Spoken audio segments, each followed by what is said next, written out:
look, democracy is becoming even more fragile in Africa instead of, a consolidation of democracy.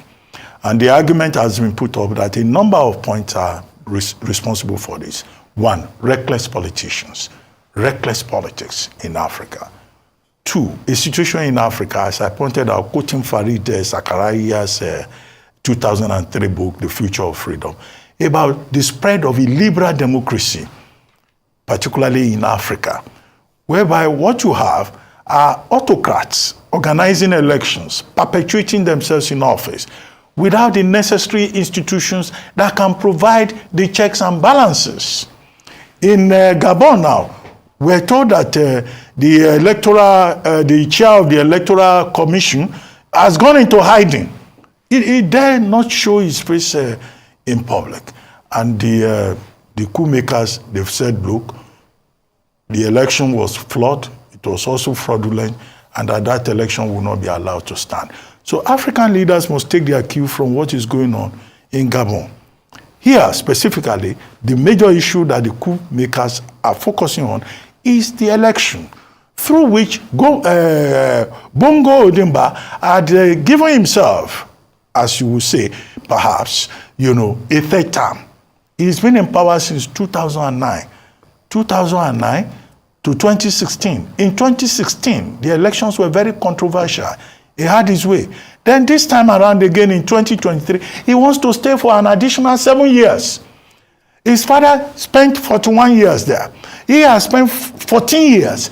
He wants another 7 years.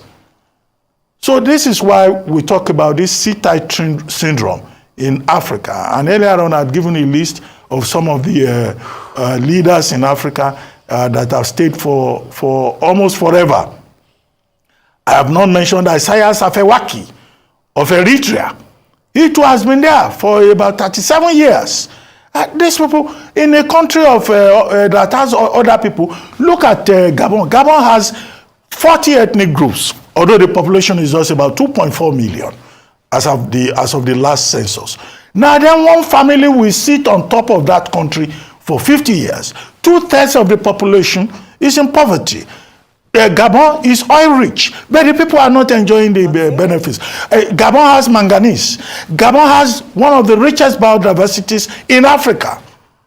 Gorillas, big elephants, national parks. The people are not getting anything from it. And that is why we saw the people jubilating on the streets. They are saying that, look, we are tired of dynasty.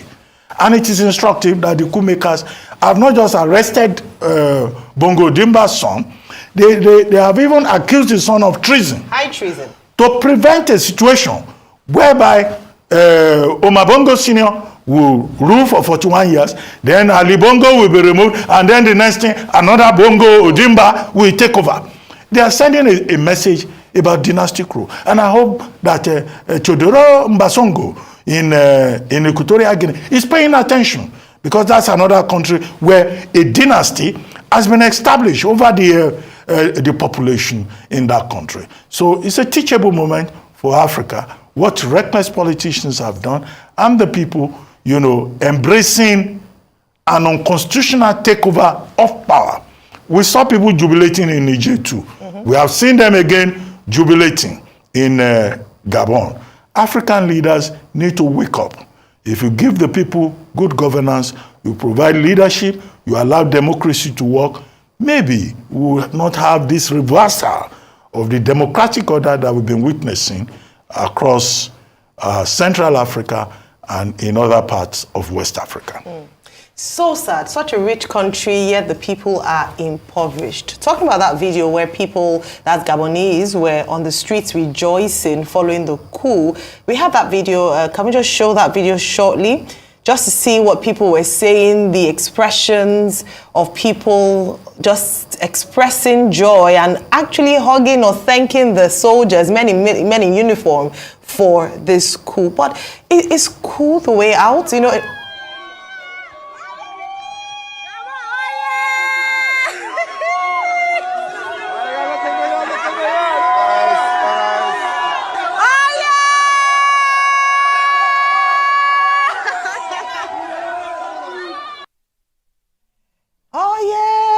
they're happy. Rufai, if I come to you, I want to take us back to this video that's now come up. It's re-emerged following this coup of a time when the Gabonese president, ousted president now, Ali Bongo, was sitting for a fireside chat at the Side Business School in Oxford University in October 2018. This video is now trending again because, of course, what's happening in Gabon. He was asked a question about term limits in Africa. So here's the question. My question relates to the question of democracy within your own country and on our continent more generally. Being at an institution of educational excellence, one of the core theses of democracy is that term limits are one of the key ingredients to ensuring that a democracy thrives. And that is a principle that is seen within the Constitutive Act of the African Union, for example. And yet, for all the progressive reforms that you've introduced economically, some of the, in my view, regressive reforms is to remove term limits for presidents in your country. Do you agree with the thesis? If so, why did you introduce the term limits? What you say, it all sounds nice. But it doesn't work like that. First thing, I did not remove term limits. I did not. And we don't have term limits. Term limits, I would say, frankly, that sounds sexy, but it ain't working. Because when you go into your second term, you no longer have any authority because people know that you're leaving. And your second term is a completely lost, because it starts problems for your succession, and people within your own party, and they start, fighting, and no one listens to you anymore. And we've discussed that, with various African leaders, and they all conclude to the same. Now, why is it still applied? It's because some African leaders think that, it's going to please you guys here. That's why they do it. But they really don't believe in it, because on the ground, they see the difficulty, And so I don't believe that, term limits, improve, the democracy. I don't believe in that, and we've seen that, in many cases in Africa. That's not really. You need a certain time to apply your program. And that's not done, in a country where you have term limits.